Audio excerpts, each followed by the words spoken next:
We're having Jochem de Bresser with us from Tilburg University. We'll talk about subjective expectations in life cycle models. Thank you, Dennis. So before we get started, I would very much like to thank the organizers, Dennis, for inviting me to give a lecture here.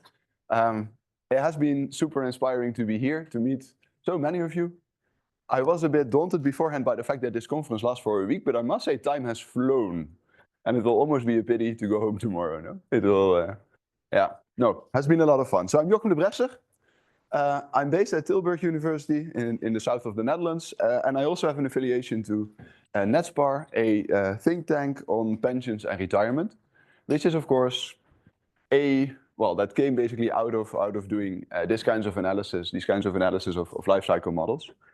I think in terms of where this presentation sits, maybe it bridges a little bit the talks of Horatio that we had a couple of days before, where he went into different kinds of data and collecting the kind of data in a way that is connected to your model, so measuring the objects that are important to your model. And what I'm going to do is I'm going to talk about subjective expectations data in that context, and I'm going to link it to a specific type of structural model, of which we've seen a couple presented yesterday as well, which is a life cycle model. Okay. So by way of introduction, I will very, very briefly talk about the history of subjective expectations, basically reiterating Horatio's point that people have been doing this for a while, but there has been a long break in between, basically. So in the 1940s already, University of Michigan surveys of consumers and consumer finances were initiated that had a lot of questions asking people about their intentions to buy a car, their expectations regarding inflation, their outlook on how their own personal financial situation is going to develop. And the idea was simple, if you want to model future behavior, you can sometimes use past behavior, but not always. If people expect important changes on the horizon, then they might not act in a way that is consistent with past behavior. So what they started to do is to incorporate subjective expectations about your future finances, inflation, buying intentions for large durables, started to incorporate those into aggregate measures to sort of measure the general economic outlook.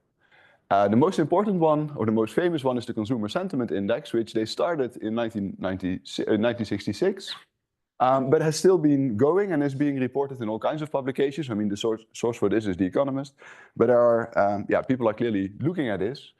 And why are they looking at this? Well, because they found that these kinds of forward-looking measures, they have predictive power for subsequent macroeconomic development. Okay.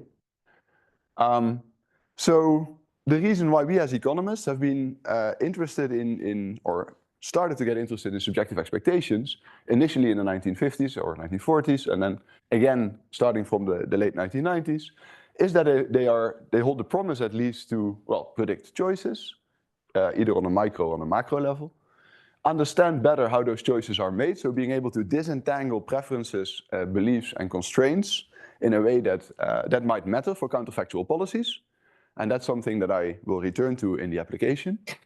And it also, of course, gives us the possibility to understand the formation of expectations. And on this specifically, of course, we've seen super interesting papers presented earlier. Now, okay, it's nice to have an economic model that says, well, what matters in the end is preferences, expectations, and constraints.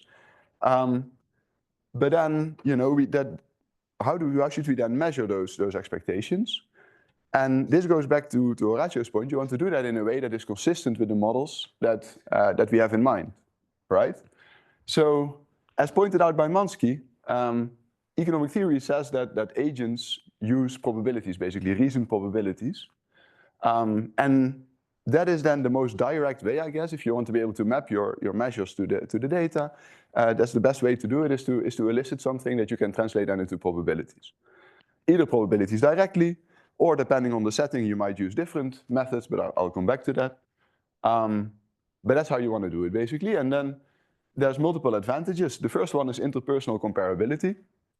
If I ask you, okay, so how likely are you to buy a new car next year on a scale from 1 to 5? Not so likely to very likely.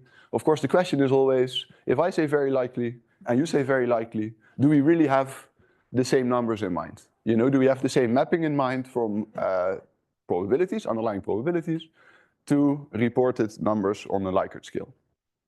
Okay, so interpersonal comparability, that's one advantage of getting probabilities directly, because if we all understand probabilities in the same way, we at least have some hope to get measures that we can compare between people. Another thing that is important is we can check for the internal consistency. Now this depends a little bit on how you elicit those numbers, because of course you can impose that probabilities add up to 1. You can impose that cumulative distribution functions are not decreasing. You can do all those things. But depending on the survey, you will find that oftentimes they don't, so that you can see when this goes wrong. So you can pinpoint those people that apparently don't maybe reason as well in terms of probabilities, so that you can at least run robustness analysis where you maybe discard these people, or yeah, it's better to be aware of this than for it to be hidden. Another more recent way that people have started to address these data quality issues in surveys is simply asking self-reflection questions afterwards. You know, something to the effect of, do you think the researcher can actually use your data? That does multiple things. Stancheva has a recent paper on how to do surveys. And it does multiple things. When you ask people, can we use your data? One, it motivates them to give good answers for the following questions, she argues. And two, you can then use that, of course, to run robustness analyses, do interactions, check whether your results are sensitive at all to people being able to reason in terms of probabilities. And then the third advantage, and this is something that will be critical for the application today, is that by means of these probabilities, we'll be able to construct distributions that not only give us a level, an expectation about tomorrow's value of a random variable, but it also gives us measures of dispersion. So it also gives us a sense of how risky people perceive the future to be. And this is, of course, this is especially important because our models are typically written down in terms of these full distributions. So again, in the spirit of being able to map your measures to your model, this is a good way to do that, basically. This gives you very rich data. Now, as I said before, this goes back to the 1940s. And then nothing happened for a while, and then it was picked up again. The idea of subjective expectations was picked up again in the 1990s. Dominic and Mansky is a reference that already passed by in 1997, and they are really, Mansky has been somebody who's been critical, very influential in pushing this agenda. So how did this revival come about? So what happened is empirical evidence started to trickle in that showed that these subjective probabilities have predictive validity for the things that they're supposed to predict. So yesterday we saw a very nice example on firm expectations or managers' expectations, right? That for some variables outperformed vector autoregressions in terms of predicting next year's value. That was a super nice application. I've personally never worked with firm data, only with individual data and household panels. And there, one type of expectations that has received a lot of attention and also will be the main type of expectations in the model that I'll discuss later are survival expectations. And basically there's a whole bunch of papers, I only cite one here, but there's a whole bunch more that say that, okay, these survival expectations predict subsequent mortality, even controlling for a bunch of risk factors. These survival expectations change when your same-sex parent passes away, but not your current health, your current self-perceived health. And so that substantiates the idea that there's a forward-looking element to these expectations that we miss when we just look at subjective health. So there's a bunch of evidence like that.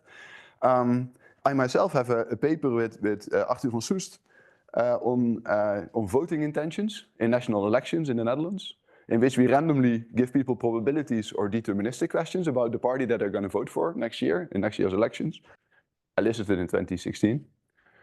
And there we see that for those people that, based on measures that were taken 8 years earlier, have high probability literacy, for those people, the subjective probabilities work really, really well.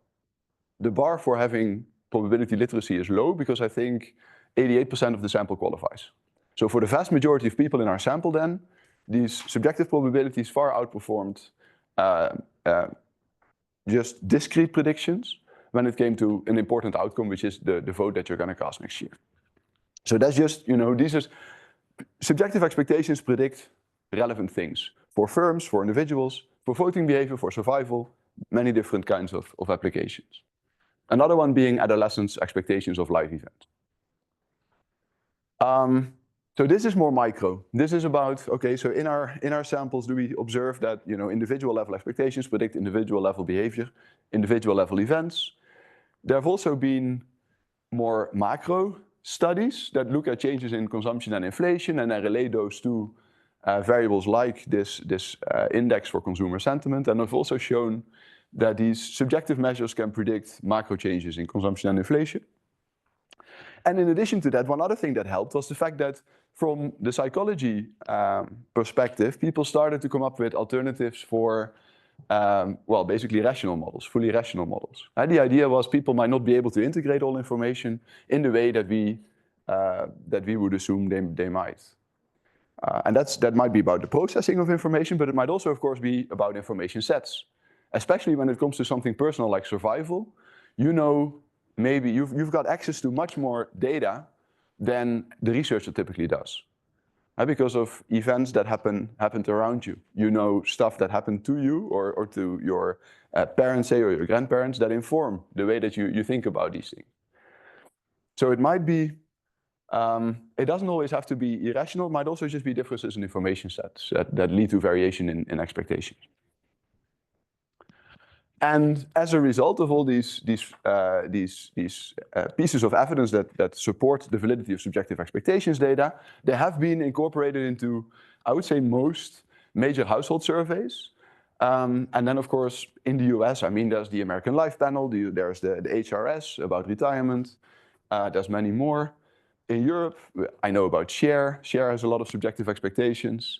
The UK, I know, has some examples. The Netherlands has at least 2 large household panels that have batteries of expectations questions. Canada participates as well. So there are, basically throughout the world, there are many, many surveys in which different types of expectations questions are being asked. Okay? So that is sort of the introduction. That's sort of the background to this talk as far as the evidence on subjective expectations is concerned.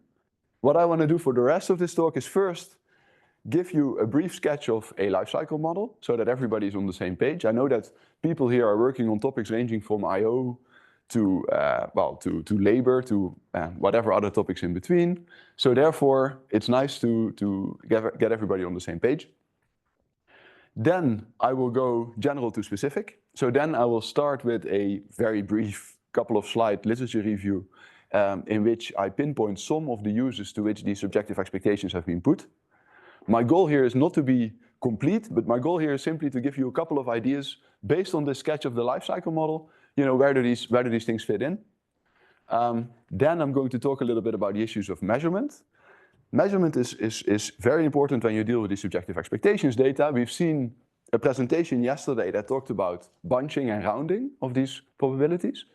So I will have a bit to say about that. How do we deal with this? What are different approaches that people have used?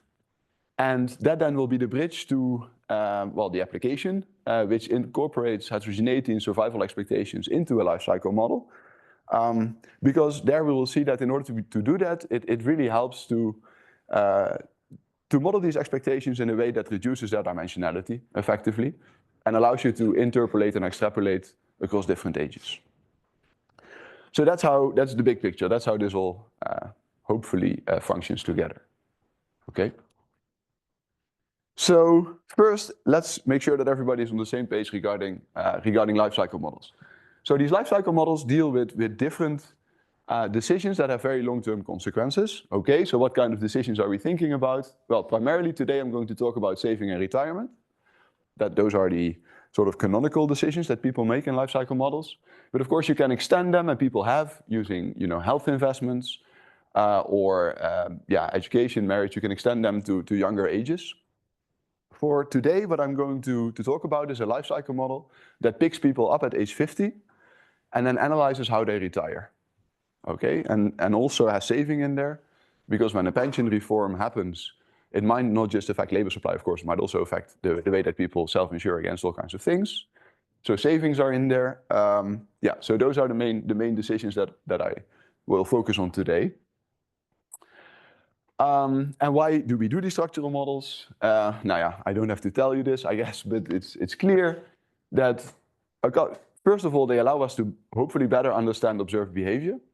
And in this literature on saving especially, this has been critically important because there are different motives why people might save, and they are difficult to disentangle outside of a structural model. Why is this important? It's important because they affect the policy responses or the responses of behavior to counterfactual policies.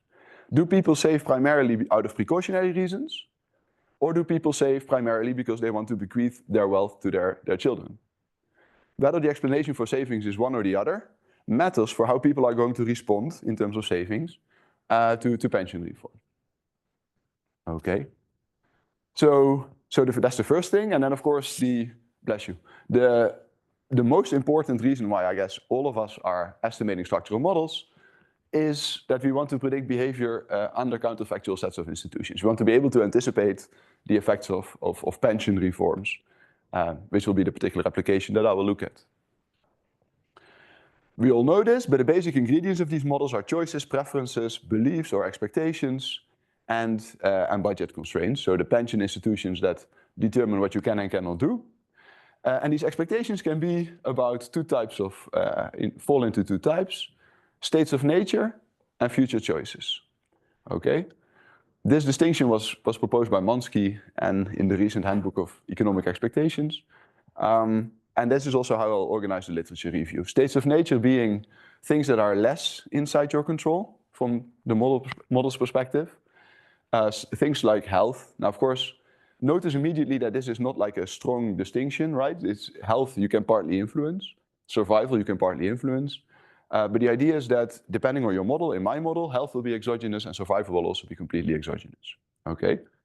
There are other things that are clearly choices.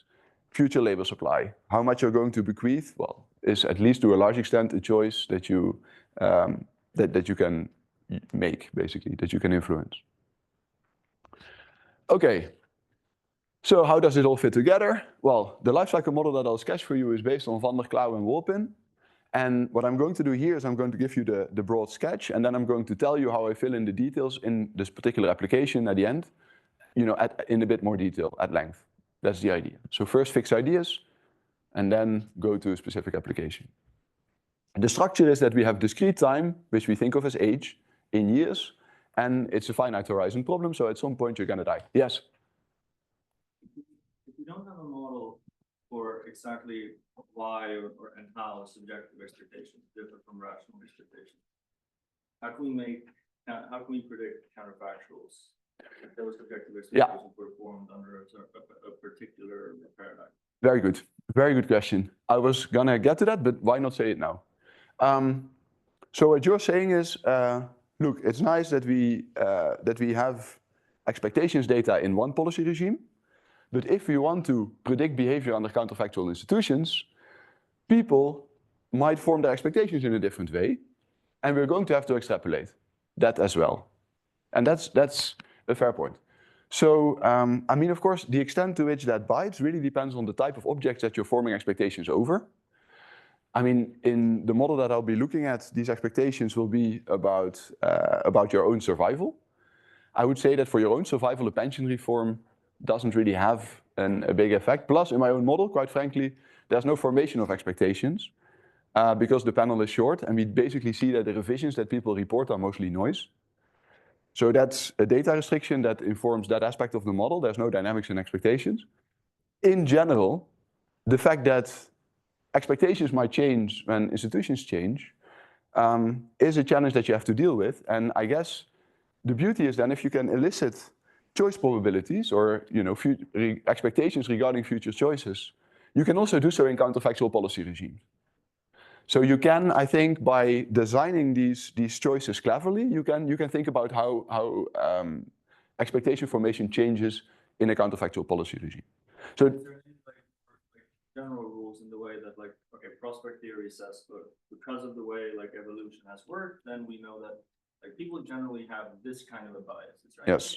And with subjective expectation, that we know that people usually make these certain different between rational expectations. Are there any such general pointers in the literature? I mean, that's another way that you can do it, right? You can I think that was the first pension presentation yesterday did something like that, where they said, look, the way that expectations develop keeps track effectively with the way that the pension age develops, right? So you can, and you can do that differently because this was rational inattention, but you can have different types of models that you specify that relate expectations to state variables that you observe. And then you can, if that same mapping holds in the counterfactual, then you can use that to extrapolate to the counterfactual. But the fact that you have to, I would argue that the fact that you have to think about this carefully is the main point there. That you can't, for certain types of expectations, you probably can safely assume that they're unaffected by the policy reform. For other types, you can't. You can collect direct data. You can extrapolate based on different variables. 100% true. Yeah, so that's, I mean, I didn't have it in the slides, but I have, if I do have too much time, but I think it might not happen. I have another paper in which we use subjective expectations on decisions. And that's entirely set up around this idea of, okay, in a counterfactual situation, what kind of choices would you make so that we can, so that we can extrapolate behavior to that situation. So that's, but I don't think I'll get there, but yeah. I cover this. So certain death at ht, cap t, choices. So in general, there will be a consumption choice because we model saving, which is continuous. Wealth can typically not be negative. There's a labor supply choice, which is typically discrete, which is only made up to a certain age, which could be the statutory retirement age. Yeah, again, the extent to which such an assumption is natural depends a bit on the institutional context. In the Netherlands, people are fired by the time they reach their statutory retirement age, in principle. So it's normal. It's more plausible there to make such a choice. Utility, standard, I guess, here are a utility. Utility is derived from consumption and from leisure, where consumption and leisure are aggregated in a sort of Cobb-Douglas fashion. And the budget constraint, the law of motion for assets. Okay, how do assets evolve?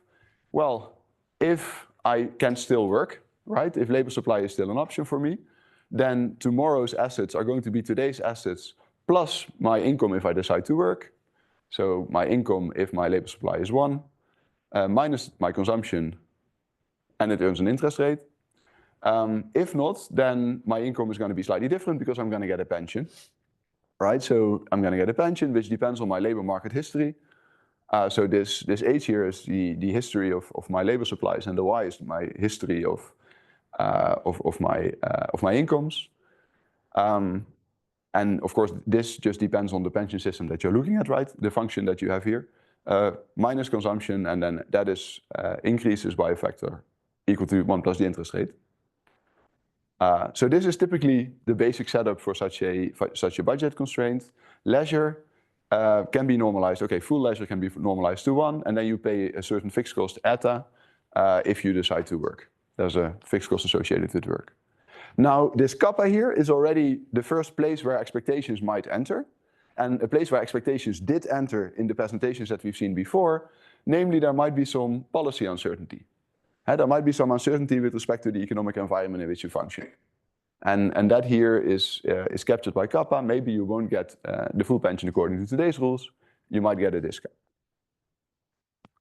Now, the other places where risk enters are typically personal or demographic states. Longevity would be one example, would be the example that I analyze in that paper. Can be features of the economic environment, such as your wages. Can also be policy, such as your actual pension that you will get by the time you retire. Okay, so these are just different places where you have to form expectations. One example will be that, Si t plus 1 could be the 1-year survival probability conditional on having survived up to a certain age, which might differ between individuals I. Okay, and then within this framework, we get the usual Bellman equation. So your value maximizes current utility plus beta discount factor times survival probability times the expectation of future utility subject to the budget constraints. Okay, this is entirely normal. But now we see where the expectations might enter. They might enter when we think about future pension rules. or they might enter when we think about personal variables like survival, or maybe features of the economic environment, like wages. Okay. Now, okay, solving the model, collect all the unknown features in the vector theta. So for instance, the preference parameters, but also if you want to, the policy uncertainty parameter kappa there. If we would know theta, we could do backward induction to obtain the decision rules, optimal decision given state and given your preference vector. Now the cool thing is that this model solution doesn't just imply optimal decisions given state and preferences, but it also gives us the probability that we might work at a certain future period, t plus tau, given our current age, our current state, and preferences. So this is where I talked before about uncertainty regarding states of nature versus uncertainty regarding choices. And of course, if you have access to expected choices in the future, you can sort of relay them to your model, because your model doesn't just give you optimal decision rules now, but it also, you can use your model to simulate expectations regarding future labor supply as well. Now, when is this particularly important? It's particularly important if, for instance, you have a retirement model, but the sample that you're estimated on aren't yet retired, or you have a certain budget, you have a certain pension system, you want to extrapolate to a different one, and you want to take into account how expectations might change. So you can collect data on future choices, expectations regarding future choices, and then match them with your model expectations effectively. Then how do we identify this? Okay, identification means that different data lead to different distributions of the observables, different joint distributions. So it's always a combination of model plus observables. And here the idea is that more data in general allow for a less restrictive model. So that's where the subjective expectations come in. They give us an additional data source that allow us to generalize a little bit the type of model that we're looking at. In particular, they allow us to stray away from rational expectations. Estimation, I mean, I really don't do anything unusual here, so bless you. Estimate every process outside the model if you can, right? So if it's exogenous. So all objects that don't depend on optimal decisions, C tilde and H tilde, estimate those outside the model, and then estimate the remaining unknown features by matching model implications to observed data. The way that works in these lifecycle models is very typically method of simulated moments, right? So we just have moments of labor supply, moments of wealth. In my particular model, we'll also have claiming decisions regarding occupational pensions, disability insurance, unemployment insurance, because those are all decisions in the model. So you basically just want to think about, okay, so what type of behavior do I want to model, and choose your moments in a clever way so as to be able to pin down the different preference parameters using the moments that you have. I mean, honestly, the way that you do this in practice, of course, you look at previous literature, you simulate your model a lot to first get a feeling for, okay, so how do these different preferences affect different types of behavior?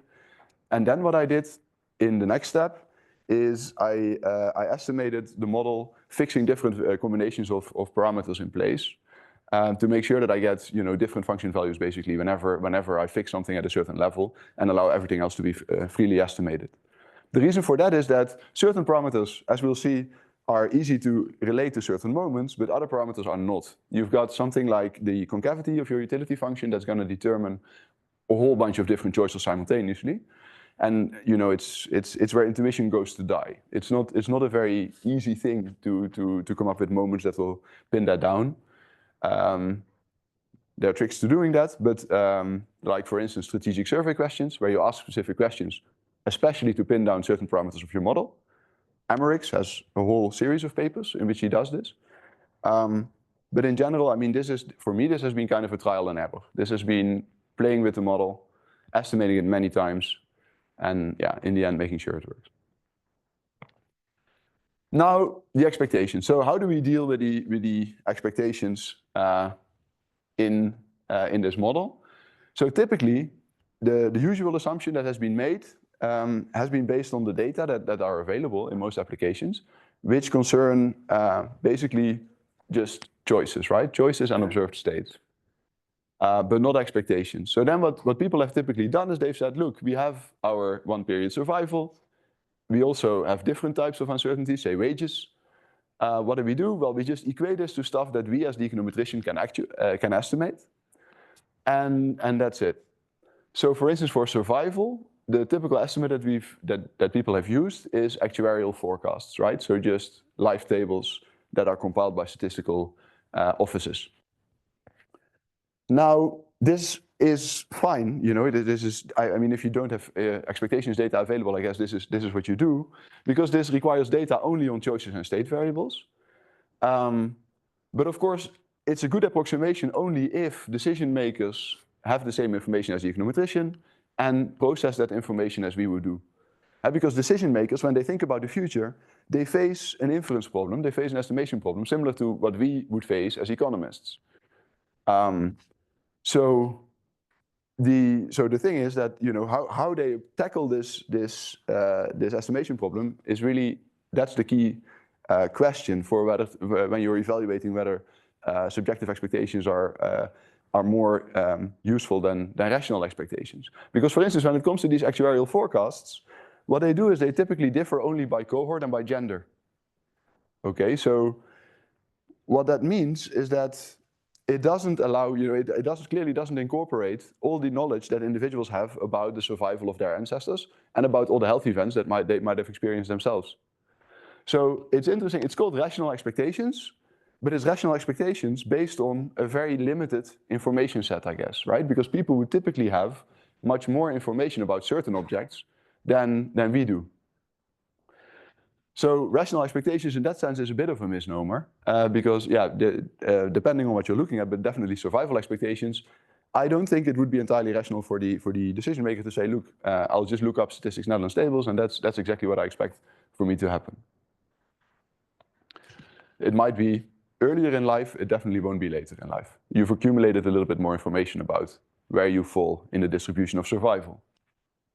So what do subjective expectations do instead? Well, they say, okay, well, let's look at basically survey reports that measure survival, that measure these other types of expectations, survey data from individual I. This is maybe more general, but we are still making, of course, very strong assumptions here, right? This is only a good approximation if we know how respondent I understands the survey questions, right? So he tries to report his behavior-relevant survival expectations, say, in the survey. And that's not at all trivial that they do, because certain people might have trouble using a probabilistic response format. Certain people, I mean, depending on what you're looking at, certain people might interpret questions about the pension system differently because they just simply have low pension literacy. So the question whether people actually understand what you're asking them is not trivial. And one way to look at this in practice is to use metadata, such as timestamps and self-evaluations. I already talked about the self-evaluations. Timestamps, nowadays, a lot of surveys are fielded online. Not the ones that Horatio talked about, but in the Netherlands, all big surveys are fully online. Because everybody has internet, basically. And if you don't have internet, these firms will give you a tablet, basically. These survey firms will give you a tablet. And that means that all of them come, and if they're not included, you can ask for them. All of them come with precise timestamps. And this is very useful because this allows you to see who races through. This allows you to, you know, the people that are just trying to claim the financial reward for participating in the survey, who races through, who takes forever, you know. And typically what happens is you just look at, and again, this goes back to Stancheva, you look at whether responses vary systematically with response times. You may want to discard the ones that take very long or very, very short. Okay, so the metadata give you an insight into how people understand survey questions. This is imperfect, so when you're designing your own surveys, what's important is to do cognitive interviews with people, or at least, I mean, cognitive interviews means you ask people, okay, this is the question, I would like you to think out loud while you're answering it, so that you get an idea of you know, whether they're thinking about the stuff that you want them to think about. That's very, very costly. So when I have designed surveys together with co-authors, our first step was always to field the test links that you get among your friends and family. And you ask them to do this. I mean, that's sort of the low-cost alternative. Honestly, that's what we've done. Is it perfect? No, it's clearly not perfect, but it's better than doing nothing. Because then, you know, for this first point, it's absolutely critical. Of course, if you don't have a custom survey, then you just have to hope for the best, and that's where the metadata come in. Then, in addition, okay, so say that the person understands what we're asking about, then we also have to know how that person uses the response format. So he might have behaviorally relevant expectations, but how do they relate to what he actually reports? And that's the measurement issue that I'll talk about at length later. So I'll leave that for now. Okay, and then, as Horatio mentioned, the validation of the survey data is always the first step in the analysis. So you always want to make sure, and you've seen that as well with the expectations data by the managers. So that's always a part of either the paper or a previous paper. If you don't want to incorporate it into the structural one, that's always a very, very important thing to verify for yourself. Now, I just want to point to some sources that talk about best practices in survey design so that you can look up more information. There's an entire science as to on how to do surveys. Okay, so comparing these two, comparing subjective versus rational expectations, the idea is, the advantage of the subjective ones is that more data, if we have elicited them such that they're nicely informative, allow for a less restrictive model. And in the context of a life cycle model, or in the context of intertemporal choice in general, we know that there's an identification problem that observed choices can be compatible with multiple combinations of preferences and expectations. Say that you observe me today, I don't save a single euro.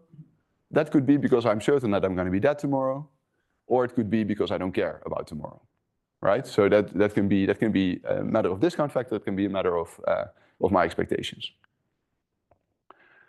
Now, as Mansky has pointed out, observing expectations directly in principle allows for greater flexibility under the assumption that elicited expectations faithfully describe persons' perceptions of their environments. Then under that assumption, that's the key assumption that we're making, we can introduce additional flexibility, useful flexibility, by observing expectations directly. And what I like about this is the fact that it gives us more data, but it doesn't necessarily give us more degrees of freedom. Because of course, if you want to fit your data better, easiest way to do that is to generalize your utility function, adding more parameters there. What is nice about these expectations, the way that I will use them, is that they don't give you more degrees of freedom. They just discipline the model in different ways. Now your model has to fit wealth accumulation across the distribution of expected survival, say. So you can incorporate that either explicitly or you don't target those moments, and then later you check to what extent your model matches them, right? So that's richer. And this is the point that was raised by you over there. The fact that you do have to take a stand on expectation formation in the status quo and in the counterfactual. Different ways of doing that we already discussed. Okay, so how then to elicit these expectations? Well, the current state of the art is to elicit them probabilistically for the reasons that I discussed before. And to do so as to be direct analogs of model objects. I talked about interpersonal comparability already. But one thing that is important, there's this separate literature on stated choice. And that used to all be discrete stated choice, right? So people were asked, between two products, would you choose product A or product B? And both products are completely described by a set of attributes. So also there in stated choice, the recent papers are using choice probabilities more and more rather than discrete choices, because it gives us a sense of the intensity of preferences or the amount of resolvable uncertainty that is left because we haven't completely specified the two alternatives. Choose between car A and car B. You give a couple of attributes, the price, the color, I don't know, the fuel efficiency. There might always be things that you're not measuring, that people infer might be correlated with stuff that you mention. And this presumably would be known by the time they actually buy a car. So therefore, asking for probabilities allows people to express uncertainty with respect to stuff that you haven't specified. So when it comes to future pension claiming, so a future choice expectation regarding pension claiming, there's different ways you could ask. You could ask, okay, do you agree with the following statement? I will collect pension benefits by age 65. Completely agree to completely disagree. Not ideal. Interpersonal comparability is probably weak. How would you map this to an economic model? I mean, you would immediately say, okay, well, there's 5 answers.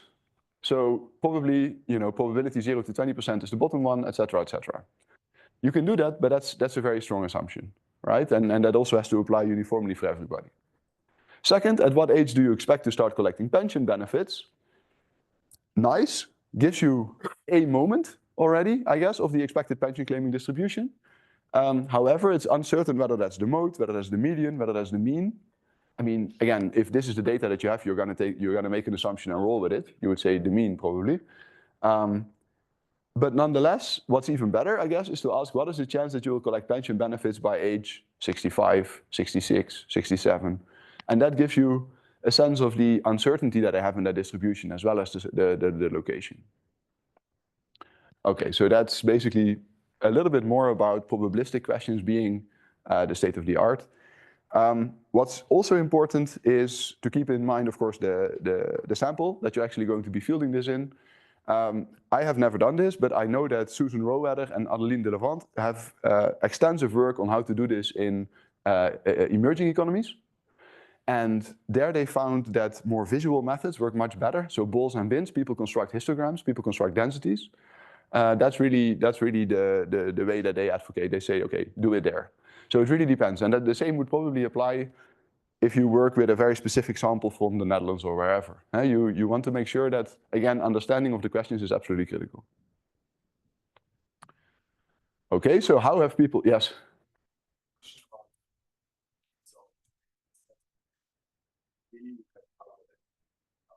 Yeah.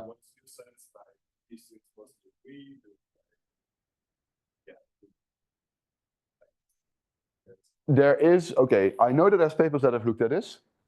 I know that there's a paper, I want to say 2010, Charles Mansky, Engelhardt and Mansky. So they compare different elicitation formats. What I have done myself is I have looked at different granularities with respect to these probabilities. And basically because, okay, so from the HRS, and this is really just path dependence, the survival probabilities were asked on a scale from 0 to 10. And people always assumed that means 0%, 10%, etc., up to 100%. But then, due to a stroke of luck, in the Dutch panel, in the same month, a couple of weeks apart, they asked the questions both on the 10-point scale and 0 to 100. So then you can actually see to what extent are these two things consistent with each other. And there I found a very high level of consistency once you allow for rounding of the reported probabilities. So there, I mean, to what extent are response scales consistent, or to what extent are responses consistent across scales? I know that people have looked at the difference or the way that these expectations correspond to, or the expected values correspond to the ones that you interpolate or calculate afterwards based on the distribution. I think their findings were generally positive, that these things correspond to each other. But again, that's a while ago. I can give you the reference. I myself looked at different resolutions for these probabilities, and that works really well. Yeah? Then that's easier. Surveys are costly. No, that's fair. I mean, quite frankly, if you have the luxury of designing your own survey, then this is definitely something to keep in mind. And then that's why it's important to point you to this literature. Because then you can, that's what you would say. In the paper you would argue, look, this other paper finds that if you ask this question, people report expectations. I only need expectations, bam, there we go. That's definitely true. No, that's true. So the idea of these probabilistic questions being a better mapping, having a better mapping to your model, is based on the notion that uncertainty matters, risk matters in your model. If people are risk neutral, if they don't care, they only care about the expectations, then by all means, go ahead. Yeah. So this is another aspect. Oh, that's a nice one. That's another aspect of when it's good to have written down your model when you start collecting the data. And that's of course only feasible if you collect your own data, but and this is exactly why, because you do want to be, I know that the rate at the list panel that I use most is €1 per minute per respondent. So you want to be quick, basically. You want to be quick. It becomes very, very expensive very, very quickly. Yeah. Okay, yeah, no, fair point. Very good point. Okay, so in the literature overview, all I want to do is give some examples of how people have used subjective expectations to give you a flavor of the different possibilities. Again, general to specific. Then I'm going to go into measurement issues, and then I'm going to end with one particular application that will analyze, considering those measurement issues. So expectations regarding states of nature are in a way simpler because we can safely assume that the formation of these expectations doesn't change with policy interventions. So therefore, this has been the type of expectations that have been used the most, I guess, in these kinds of models. So that this states of nature might be okay. Well, that is actually sorry. This does change. So the policy environment does actually change. I was thinking more about the personal characteristics. Survival. What is the % chance that you will live to age 75 or more? Right? If you look at such an expectation, you wouldn't immediately think that that changes with the policy environment. Of course, the top ones, they might. The replacement rate of income at retirement very well might. So you can have states of nature. You can have choices. Labor supply, well, we already talked about this. What are the chances you'll be working? This is taken from the HRS. Bequest, also taken from the HRS, including property and other variables. What are the chances you and your partner will leave an inheritance of 10,000 euros or more? Okay, this is just a distinction between states of nature and choices. Now the literature. So looking first at papers that don't particularly explicitly model the formation of expectations, a lot of this has focused on survival. Why has a lot of this focused on survival? Because it matters a lot for saving and bequests, and it matters a lot for annuity demand in systems in which annuity demand isn't automatic, or annuity isn't sort of imposed, annuities aren't imposed on people. So what are annuities? Maybe one step back, what are annuities? Annuities are financial products that you buy and that give you an income stream depending on your contract until you die or for a certain amount of years, okay?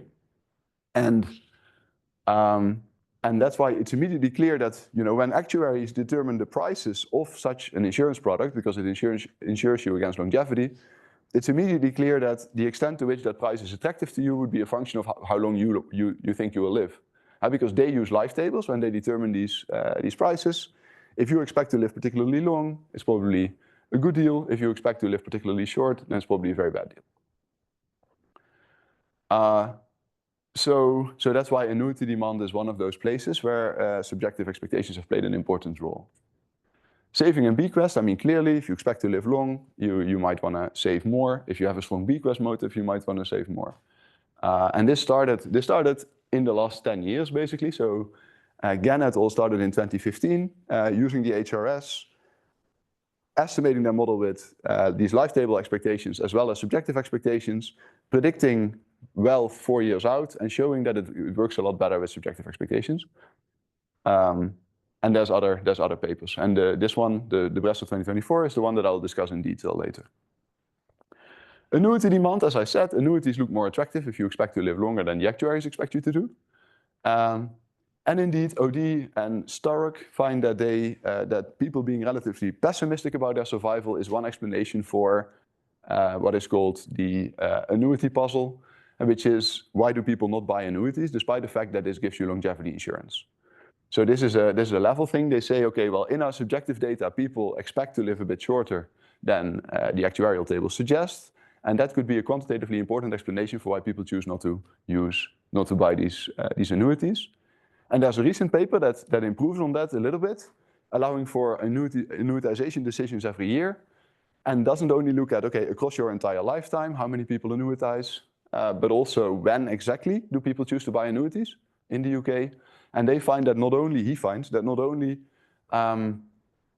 does the annuity, do subjective expectations explain why people annuitize at lower rates than rational models would suggest, but also they annuitize a little bit later.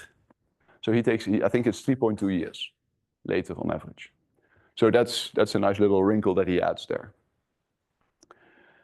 Income shocks, Athanasios is one of the key authors there. Policy environment, Van der Klauw and Wolpin. So there's a lot has been done in models, life cycle models that don't specifically focus on the formation of expectations. Models that do, we have Gronek et al. In Groningen. And Max has a model in which people are a little bit ambiguous about survival, so they don't hold precise expectations, and they update over time, but he calibrates the model, he doesn't estimate it. And then there's different papers here. Of course, we've seen a nice one about pension entitlements presented by Jamie yesterday. Okay. Then that was the first type, right? So this is expectations about states of the world. Then, as I said, there's also the expectations about future choices. These can be particularly attractive because actual choices may not be available. For instance, an example, there might be certain insurance products that don't currently exist, you think might be welfare improving. So one way, of course, as a marketeer would do, is you could ask in surveys, what is the probability that you buy these things? And you can use that then to calibrate a life cycle model to quantify the welfare gains of introducing alternative types of retirement products. Okay. So it's useful to do this when actual choices are not available.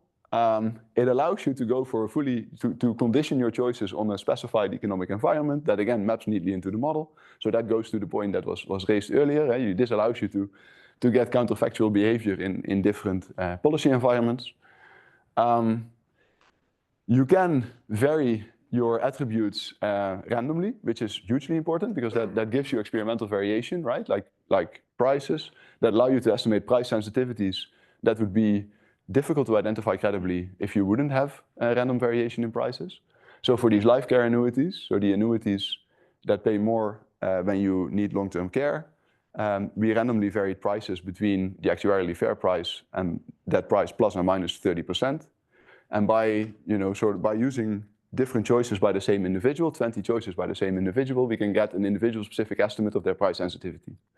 And this is something that would be hard to get if you wouldn't have stated preference data, clearly. That's even if the products would exist. And then when you combine this with actual choices, you can choose to either use both in estimation to improve efficiency, or you can choose to use only one in estimation and the other one to validate your model. And there I go back to the last presentation on Wednesday, I think it was, in which she mentioned this beautiful paper in Afghanistan, right, where they analyzed college choices, and then they asked, okay, so what would you do now if there would be no financial constraints? And then use only the data of actual choices with financial constraints to estimate the model, make counterfactual predictions if the financial constraints wouldn't be there, and verify whether your model matches the actual data, right? The choices that people report. So I thought that was when I came across that paper, I thought it was a particularly clever and nice way to model validation, even if you have only one policy regime available. Because in the paper that I'm going to show you, I'm going to have two policy regimes, but big pension reforms don't happen every day. So the ability to ask for these counterfactual choices, I think, is a nice way to validate your model. Now, okay, so these are in principle advantages of having these stated choice expectations. They may be unconditional, which is typically how they are elicited in large household surveys. So just the probability that you'll work at some future age.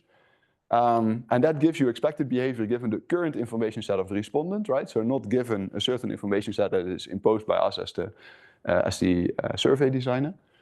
And there's papers that use such information. A very early one in '85, but the seminal paper, I guess, is Van der Klauw and Wolpin, 2008, where the key thing is that they wanted to fit the retirement model on a younger sample that wasn't yet retired. So that's where they use this probability of working at age 62 and other ages to basically match behavior that wasn't yet in their sample. Another one, bequests, that's the HRS probability of leaving bequests. Questions have been used by, for instance, Rakva, Erdenesuren, who integrates these into a model of saving and bequests and shows that targeting these moments in expectation leads to much more reasonable bequests that are simulated by the model, from the model. Now, you can also have conditional choice probabilities given a counterfactual state of the world. These are typically collected in bespoke surveys. And they basically just mean, okay, what is the probability that you will work at a certain future age, given that the state of the world at that point will be something, right? So that's what I've talked about it already. So hypothetical scenarios. And what's nice, what people have also done is they've also used, actually we've seen a presentation on that yesterday too, they use these hypothetical scenarios and comparisons between different hypothetical scenarios to get at individual specific estimates of causal effects, of changing something in the future. So that's another way that these have been used. And yeah, Giustinelli and Shapiro is one example. We can elicit behavior in multiple states of the world without worrying about selection, right? Because we can put people in any situation. under conditions that may never prevail, and we can generate it within individual variation by asking them to indicate their choices in multiple scenarios. That goes back to that example of the life care annuities. We gave people 20 choices. We can back out individual specific sensitivity to price, individual specific preference for money in different states of the world, those kinds of things. So yeah, examples again, retirement scenarios from Soest and Vonkova. Americs, I talked about strategic survey questions that are aimed to identify particular parameters. Americs is really the guy there. He's been doing this many times in many places. To elicit expectations not only regarding retirement, but especially regarding, say that you get 10,000 euros, would you put it in a box that is dedicated to long-term care, or would you put it in a box that is dedicated to bequests? And then he uses the amounts that people allocate to these different boxes to get at the relative strength of the bequest motive versus precautionary motive for long-term care. Okay. Yeah, let me leave it at that. Okay, so that's just a broad overview to whet your appetite a little bit about, how can we incorporate subjective expectations in these life cycle models. This is what has been done. Now let's face the measurement issues. Okay, because so far I've mentioned the fact that the mapping from the expectations that people have in mind to what they actually report, that this might be complex, and that this is something that we should take into account. And that's something that's not new because we heard it yesterday as well, bunching and rounding. Now let's see different ways in which we can actually approach these data, get some mileage out of them in order to estimate structural models. So the probabilities that we get might be logically inconsistent. An interesting thing that I found, so for instance, you might get a non-monotonic CDF. An interesting thing that I found is that I expected this to be the same, I expected this to be driven by probability literacy. And therefore I expected these non-monotonicities to occur in all kinds of different probabilities regarding the topic reported by a given survey respondent. It actually, in one particular panel, I've only looked at it in one particular panel in the Netherlands, the DNB household survey. I found that the rate of non-monotonic answers is much higher in pension expectations than it was in subjective survival. So this I found interesting. It seems, but I haven't explored this any further, it seems that that of course contradicts the notion that somebody can either work with probabilities or not. It turns out that the domain to which you apply this stuff matters apparently for the extent to which people report internally consistent probabilities. They might simply not understand the pension system and therefore that sort of taints their answer. Okay, but this is, first point, answers might be logically inconsistent, that's a challenge. Second one, they will not be consistent with our model. So we have to model that as well. And they might be a priori implausible. For instance, we might be 100% certain to survive past a certain age. Okay, so these are all empirically relevant issues that we have to deal with when we model these data. And one central notion that comes back, that might be behind all of these, is rounding. So what is rounding? Well, it's very simple. The rounding is the notion that you're not going to report a probability of 11.3568% that you live to age 75. You're going to round that to the nearest multiple of 10, say, or the nearest multiple of 5. Right? So that's the basic notion. So all probabilities in the interval get rounded to a certain number. And these numbers tend to be multiples of 10%. I'm going to show you 4 histograms in a second. These numbers tend to be multiples of 10%. Now, the challenge here is that rounding is not, we don't know exactly to what extent probabilities are rounded, so it's latent. Because for instance, if somebody reports a probability of 40%, that might be rounded to multiples of 10, but it might also be rounded to multiples of 1. Right? Because it's a multiple of both, or it might be rounded to multiples of 5, etc.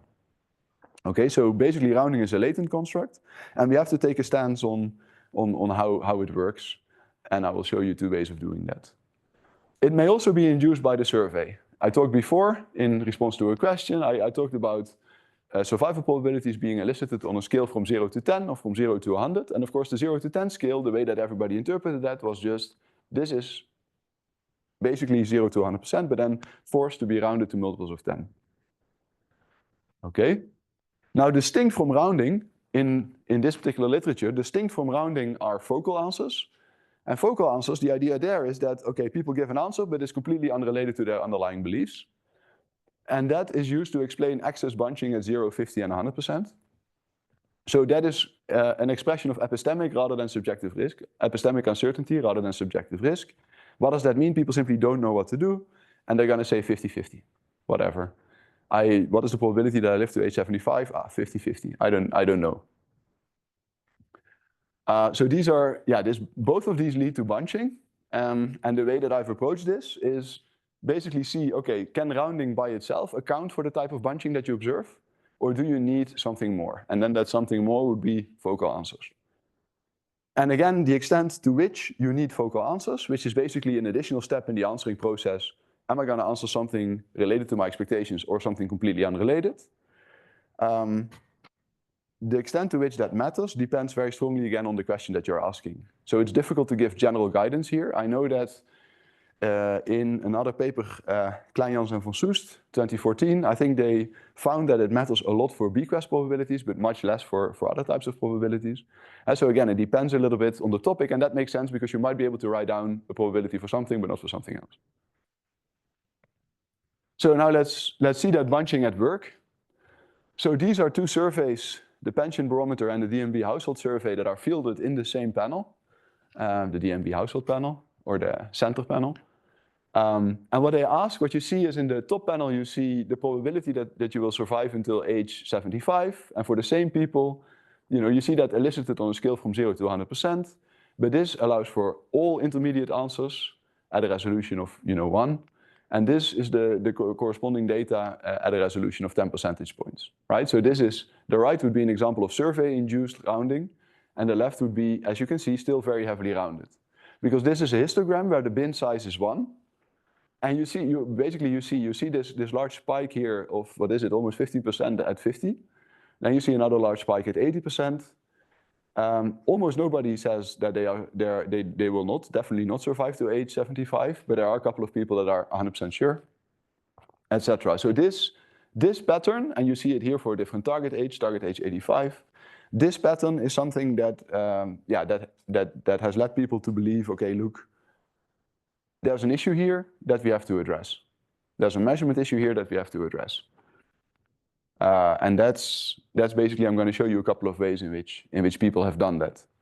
And then on the right-hand side, of course, this measurement issue is imposed partly by the survey designers.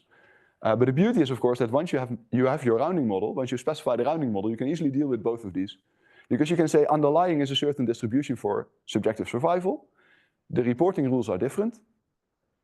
And you can basically estimate both models and compare to what extent these two data sources are consistent with each other. Okay, so how can we model these data with all the challenges that we've seen? First approach would be partial identification. That says, okay, look, given the data that we have, expectations are really only partially identified. We can't pin them down exactly. But we can, we do have a certain area within which they live. So for a continuous variable, this is already indicated by the limited number of grid points. So survival is a continuous process, but I may only observe probabilities to survive past age 70, 75, 80, 85, etc. So that's one limitation. And the other one is, of course, rounding. Rounding makes matters worse.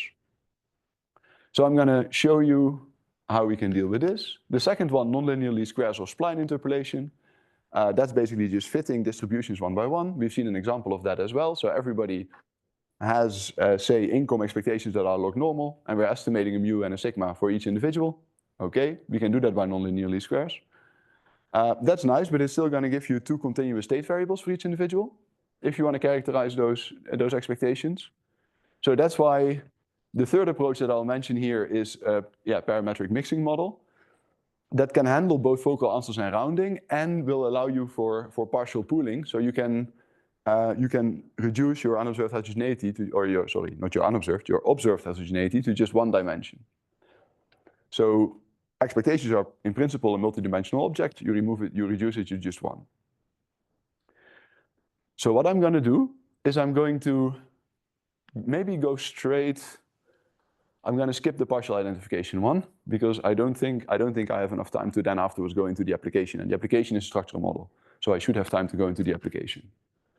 Okay, so I'm just going to skip partial identification.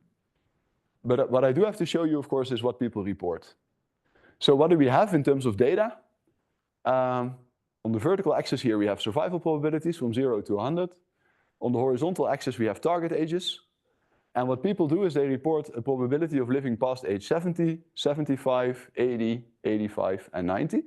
So here we have 5 different reported probabilities. What else do we know about these people? Well, we know their current age. And for the partial identification stuff, you have to impose a maximum age. Okay, for the things that I'm going to show you, that I'm going to focus on, that's not important at all, because you're just going to fit those points that you observe. Okay, as you can see, this is well behaved in the sense that these points are nicely decreasing, right? So this survival function will be nicely decreasing, will be monotonic. And what you might also notice is that these probabilities are 90%, 70%, 50%, 30%, and 15%. So they are consistent indeed with quite a bit of rounding, right? Many of them are multiples of 10 as well as of 1 and of 5. Okay. Then skipping the bit on partial identification. I mean, the bit on partial identification is interesting, but we're probably not going to use it in structural estimation because it would be too, you want to point identify your expectations. I think it would be very tricky to partially identify the structural parameters. Given how difficult it is to point identify them based on a fully parametric model, I don't think that's feasible now. So if we do want to point identify our expectations, the first approach that Horacio has already talked about, I think, is to do nonlinear least squares. So what does that mean? You just minimize over the parameters of a certain parametric distribution the square difference between the reported probabilities and the distribution implied probabilities given those parameters. So notice, in this case, what we're doing is we're fitting a Gompertz distribution, a 2-parameter distribution that we know fits actual survival pretty well for humans and many other animals. So that's a logical choice to make here. And you can see that, of course, what you're doing is given a Gompertz distribution with a certain set of parameters, you have model implied probabilities for all these ages, and you just fit this distribution by minimizing the square difference between the model implications and the data. So this does not take rounding into account explicitly, but it does. It is flexible. It deals with this flexibly. The other thing you can do is spline interpolation. So this is piecewise cubic splines. Interesting stuff, gives you many parameters. Bless you. So it's not. I don't think that this is the most reasonable one or the best one for structural estimation. The one that I do think is applicable, and this takes me to the application. The one thing that I do think is applicable is to fit a mixing model. Okay, so let's take a little bit more time to understand this, because this will be sort of the key aspect of the life cycle model that I will end the presentation with. So again, what are our data? Our data are taken from the DNB household survey, and the questions are, please indicate your answer on a scale from 0 to 10, where 0 means no chance and 10 means absolute certainty. How likely is it that you will attain at least the age of? And then there were 5 target ages, depending on your current age. So they were always at least 5 years in the future. Okay.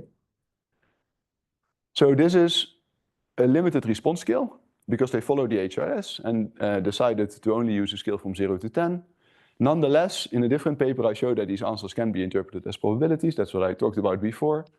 Rounding is enforced by the scale. So how am I going to attack this? I'm going to model this by saying, okay, expectations follow a parametric distribution with a limited number of parameters, a bit like the 1-by-1 nonlinear least squares, where you get, you estimate the 2 parameters of a Gompertz distribution for every individual separately. So I'm still going to say expectations follow a Gompertz, but I'm going to now impose that one of those parameters is shared by everybody. So there's a common baseline hazard that tells you how the probability of dying increases with age. And this is multiplied by covariates and individual effects. And these individual effects are really where the key is here, because these individual effects, after estimating this model, we'll be able to impute individual effects because we have a long panel for every individual. And this will give us individual level variation in subjective survival as a function of only one variable, only one parameter. right? That multiplies this common baseline hazard. Okay, so this is nice from the perspective of dimensionality reduction. You're only adding one state variable to the model. I mean, it's clearly not free because that's a continuous state variable. So I discretized it on a grid. It still makes everything a little bit slower, or quite substantially slower. But it might be worth the trouble. And in this particular application, I will show you that it is. Then, so this is the basic structure. Then I add to that an ordinal rounding model, where I take into account that people report probabilities to a multiple of 10%. I mean, if you ever want to do this stuff, all the programs are available. Write me an email. I have shared it before, actually with Pang, the second paper on annuities. I think he's using literally this. So that's, write me an email, no problem. Ordinal rounding model. And then, like I said, afterwards, having estimated this mixing distribution, for survival, we can back out the conditional means for the individual effects, given all the probabilities that each individual reports. So what does that look like? I mean, it means that saying that true expectations follow a Gompers distribution means that the survival from HA to HT to T to tau, or T plus tau, is a certain probability that you will live longer than that target age, given that you attain the current age. And Gompers just says, okay, that's a certain distribution of a certain function of only two parameters, where I say the baseline hazard alpha is common, and the multiplicative factor there is individual specific, gamma I. So gamma I is specified to be the exponential of covariates plus an individual effect plus a survey effect. Survey effect, why? Because we have multiple probabilities per survey. So we can account for the fact that expectations might also vary around a little bit per survey. Turns out not to be so important. The key thing is the individual effects. So that gives us a predicted probability for each individual with a certain current age for every target age. Now, that's what we assume is the probability that drives behavior. That's of course not going to be equal to the probability that people report. There's two steps in between. We add a so-called recall error, just to take into account the fact that these probabilities do not nicely lie on Gompers distributions. So what do? We take our Gompers probability and we add a normal recall error, which is heteroscedastic by education, okay, not super important. And then we round these probabilities to multiples of 10, 50, or 100. And we censor them to be between, to never be either above 100 or above the previous probability.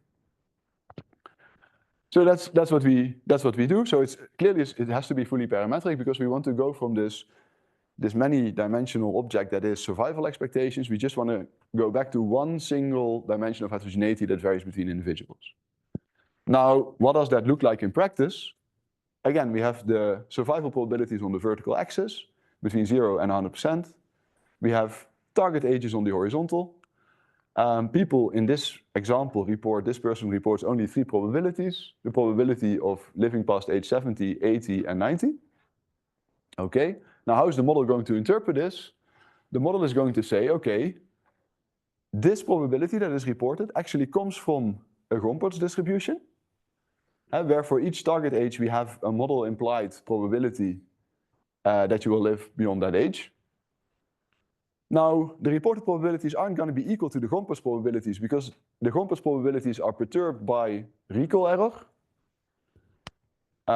That's the epsilon here, right?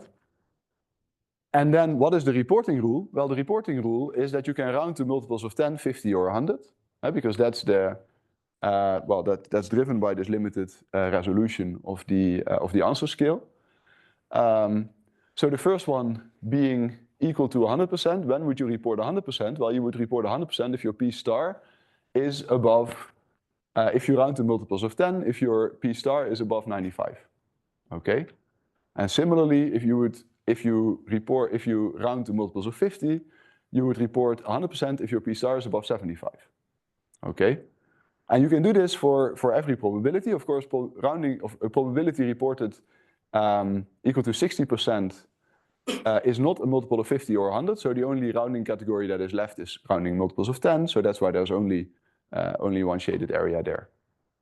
Okay, so that's basically how the model maps reported probabilities or backs out these this composite distribution from reported probabilities, taking into account the fact that people report these at a limited resolution.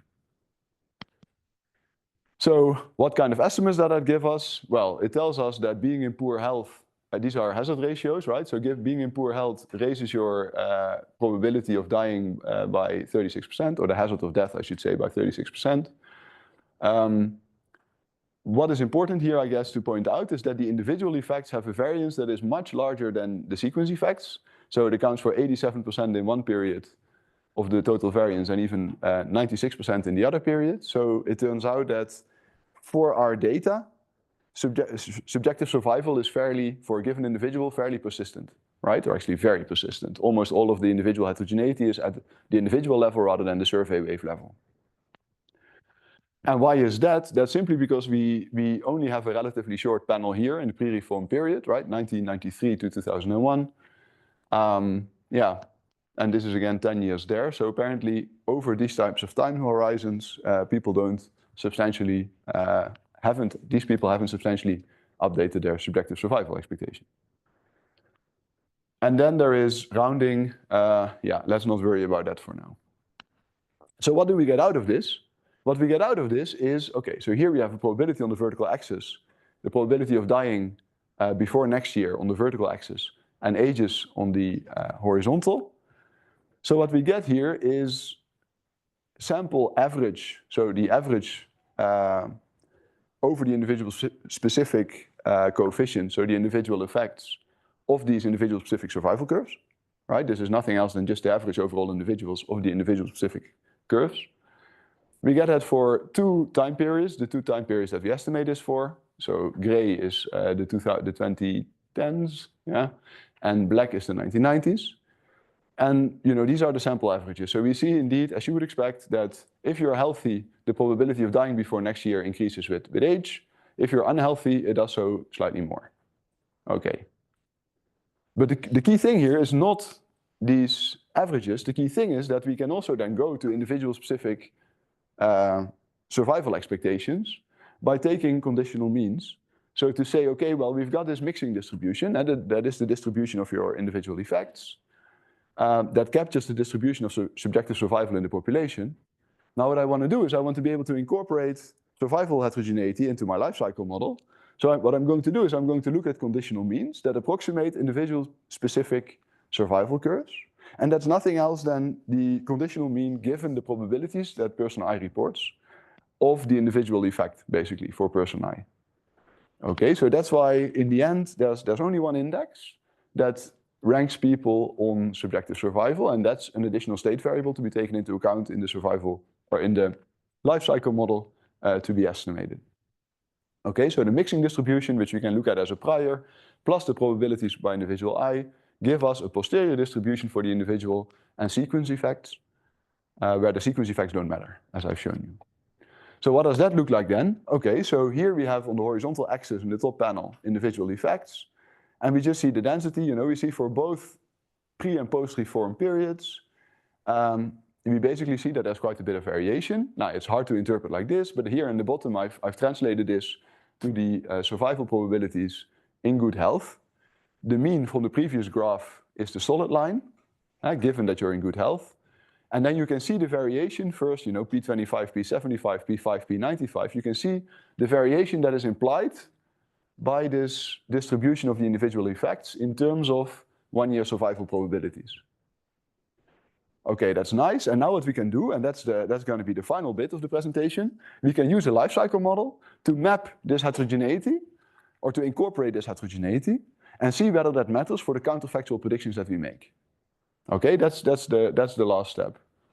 So we've hopefully carefully modeled the way that people answer these questions. We've backed out individual specific measures of their survival that are based on only one parameter that we can then add to the model. And then we can contrast the extent to which this model with full heterogeneity captures or does out of sample. So we can validate this model out of sample and compare it with everybody at the average and everybody at life tables. I do want to point out these life tables are particularly poor because they condition on health through Bayes' rule. They are particularly poor for the DNB household survey. Why are they particularly poor? Because the DNB household survey isn't focused necessarily only on older people, so they are much less concerned with capturing accurately when somebody passes.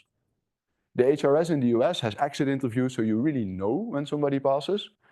I mean, basically this poor health line here is driven by very, very small numbers. So this is a little bit tricky, which is why I do it in two steps. First, I adjust the level to subjective expectations, and then I allow for heterogeneity to be able to pinpoint what is important here. Is it the level that's different, or is it heterogeneity? So that brings me to the last part of the presentation, to actually show what this does. And the background here is simple. Population aging necessitates pension reforms. In the Netherlands, that was definitely true in the 1990s. I will show you in a second why that was true. We were quite generous. So what has happened? Well, one, the statutory retirement age for the public pension now increases with life expectancy automatically. And two, and that's the key reform that I'm going to analyze here, occupational pensions are now adjusted for the age at which you claim them. That doesn't seem like a revolutionary idea. I mean, you have the actuarial adjustments in the US, right, for Social Security. But in the Netherlands, in the 1990s, there were no actuarial adjustments for claiming age.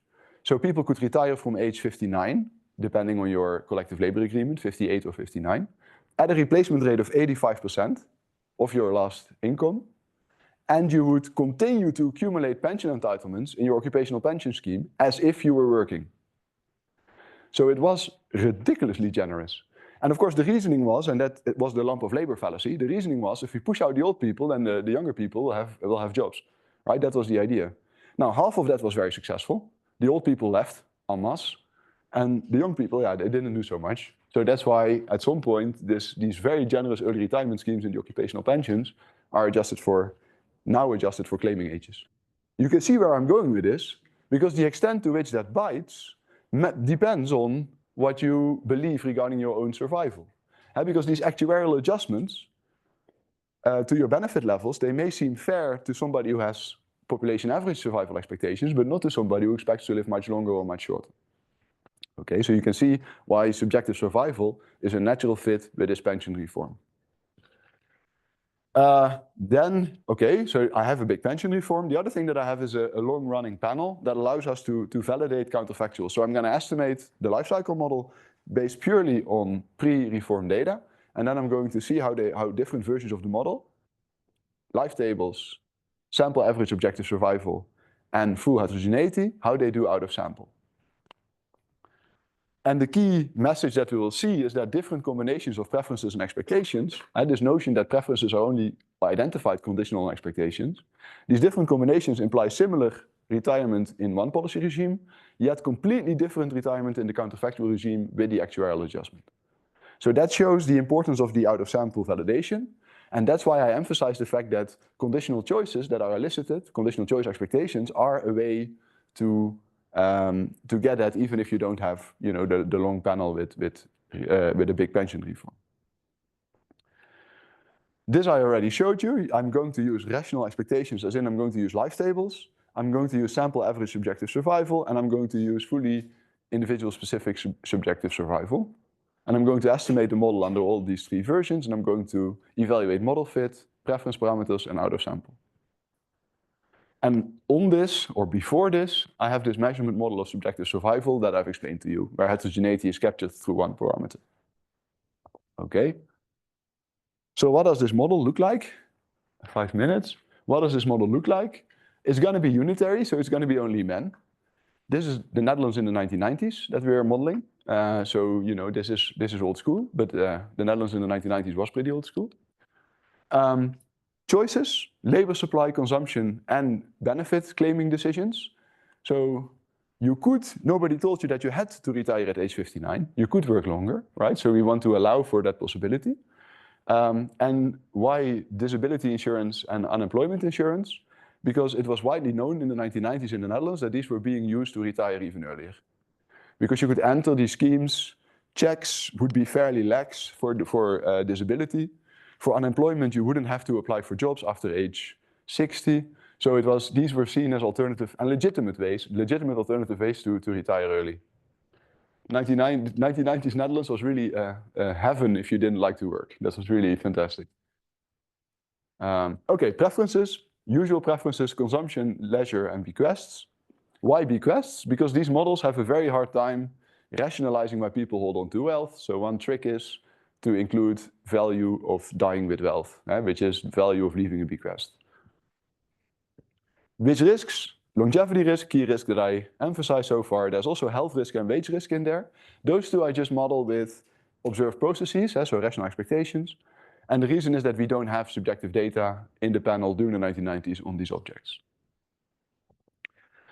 So I'm going to estimate on the pre-reform regime and going to simulate on the post-reform regime. The reason why there's a 5-year gap is because things changed in between. So I have a clean regime before and after. Taxes changed in between, so I wanted to get rid of that. I can be very quick here. So you have seen a utility function. The one that I'm using here is slightly more complex, but not much. The key thing is that I adjust the time cost of working, the fixed cost of working, I adjust it for your health status. Because people clearly, they work less and they're in poor health. Model rationalizes this by saying it's more costly to work when you're in poor health. Your distaste for work, your taste for leisure is stronger when you're in poor health. This I've told you already. Earnings or the budget constraint, what do we have? We have earnings in there, disability unemployment for the reason that I told you. Public pension, which is not a choice, kicks in automatically at age 65. Occupational pensions, for which we have the pension reform. Occupational pensions fit into the mold that I've shown you before in that they offered you a replacement rate of final earnings, where the replacement rate is a function of how long you worked. So that's how the occupational pensions worked in the Netherlands. And we have an exogenous income stream of the spouse, but that doesn't really, for the model, doesn't do much because in the 1990s it's pretty low. Okay, so this budget constraint gives us cash on hand, wealth plus net income minus medical expenditures. Oh yeah, these medical expenditures, big deal in the US, not at all in the Netherlands. Universal health insurance. The average of these medical expenditures is just your contributions to your mandatory health insurance. That's basically it, and not much more. Okay, and we have a consumption floor, which is welfare. Yeah, okay, I'm gonna skip over this. Sorry, I'm gonna say that I don't innovate at all in how we estimate these things, right? This has been changed very little since French 2005, method of simulated moments, targeting moments for labor supply, hours, as well as participation by health, and claiming rates for all of the programs that we include, and quartiles of wealth. Now, what do we find? Let me go straight here. No, let me actually go straight here. That's the most interesting thing, because then I can stop. So what do we find in terms of counterfactual predictions? I will summarize what we find for the preference estimates. They change quite a bit, depending on how you model expectations. And in-sample fit doesn't change much at all. So it seems, these three versions of the model, they rationalize observed behavior in different ways, given different expectations, but they all fit roughly equally well. So based on one policy regime, you would say, okay, it really doesn't matter which one you choose, because yes, you're getting different preferences, but your fit is the same. We can't really discriminate between these things. Now let's see what happens out of sample. So what we do here is we look at the average pension age, because that's the key variable being targeted here. In the pre-reform sample, which was 61.2 years old, post-reform sample, 63.8, and that gives us a difference of 2.6 years. These are basically before-after comparisons that have been adjusted for cohort effects, and have also been adjusted for the financial crisis that happened. And they fit very closely, funnily enough, this 2.6 years is basically what other people find in quasi-experimental studies in the Netherlands in the same context. Okay, so this is what the data tell us. Now let's see how the models do. So if we model subjective expectations, subjective survival by means of life tables, we're getting a pre-reform sample average of 60.7, not that bad, but an out of sample of 65.9 for a difference of 5.2 years, right? So not great. If we look at average subjective survival, we get a very similar pre-reform, but we also get, unfortunately, a very similar post-reform, 4.2 years. So it doesn't matter, this big difference in levels gives us different preference estimates, yes, but for the out of sample and in sample fit, doesn't matter that much. In sample fit is pretty good, out of sample fit pretty bad. Now, if we then allow for fully heterogeneous expectations, in sample we are also at 61 years, so we're doing well. Out of sample, we're getting 63.7 years for a difference of 2.7 years. So it really works much better, much better.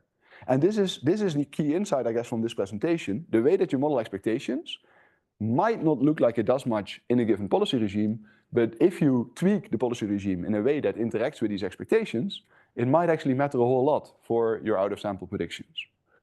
And there is useful information in the subjective data that allow you to, in this case, obtain a much better fit.